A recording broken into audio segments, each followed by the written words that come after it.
going to be a quick video on the PSA micro dagger. So AIM Surplus was having a deal on barrels, and for 30 bucks I might as well get like a threaded barrel.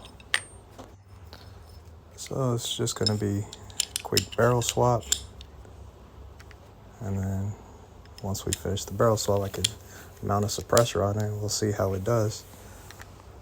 Just going to have to wait for a rain today.